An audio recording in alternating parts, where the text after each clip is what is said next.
JDT seperti yang dijangka mengesahkan tempat diorang dekat peringkat separuh akhir Piala Malaysia 2025-2026 dengan agregat 8-1 menewaskan Melaka. First leg saja JDT dah skor 5 biji. Ex-striker Sabah yang kini bersama dengan JDT, Muyajiq, skor hat-trick dalam debut dia bersama dengan JDT. Second leg JDT menang 3-1. Player favourite fans JDT, Jairo, skor 2 gol. Dalam match ini juga kita dapat tengok keeper Melaka yang dipinjamkan daripada Selangor ditukarkan dalam second half. Kali kedua Sam Summerville ditukarkan dalam match. Sebelum ni time bersama dengan Selangor dia kena tukar juga lepas Selangor bolos teruk dengan JDT. Match Terengganu bertemu dengan Kuala Lumpur City, fight lah sikit. First leg di Terengganu seri 1-1. Second leg dekat Ceras yang rancak. Akia Rashid lead Terengganu dengan skor gol cantik, placing curve ke dalam gol. Tapi Kuala Lumpur City comeback di second half. Victor Ruiz macam kena rasuk. Skor gol penyamaan pada minit ke-78. Lepas tu assist kepada Paulo Josue untuk gol kemenangan Kuala Lumpur City di saat akhir. Hujung-hujung match, gol keeper Terengganu Rahadi Azli hampir-hampir je nak buat kelakar. Gagal buat tangkapan kemas, bola lolos dekat celah kelengkang dia. Nasib baik berjaya save atas line. Kesudahannya Kuala Lumpur City layak ke separuh akhir dengan agregat tipis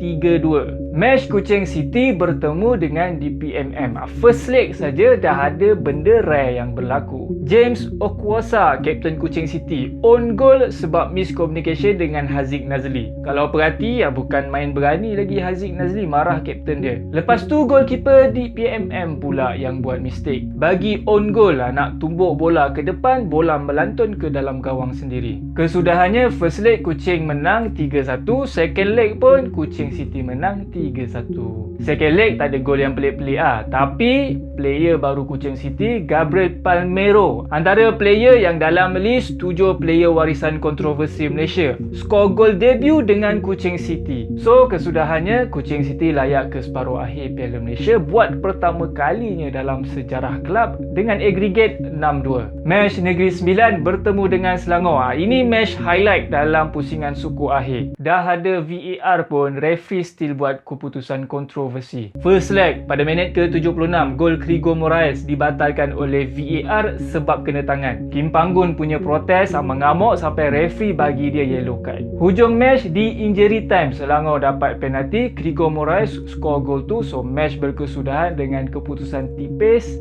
Selangor menang 1-0. Second leg, Selangor terus agresif, bunuh terus semangat player-player Negeri Sembilan dengan gol awal daripada Miki seawal minit kedua. Selangor terus membelah pertahanan Negeri Sembilan yang mula dengan 4 pertahanan dan tukar kepada 3+2 pertahanan. End up 5 gol Selangor berjaya jaringkan. Negeri Sembilan skor gol sagu hati daripada penalti. Memang patutlah fans Negeri Sembilan persoalkan taktikal coach Nizam Jamil. Sekarang ni kesudahannya Coach Nizam Jamil sedar diri dia telah meletakkan jawatan. Selangor ni lepas Kim Panggun take over memang lain macam sikit. So separuh akhir Piala Malaysia untuk musim 2025-2026, Kuala Lumpur City bertemu dengan JDT, Selangor akan bertemu dengan Kuching City. Itu ya, bye bye.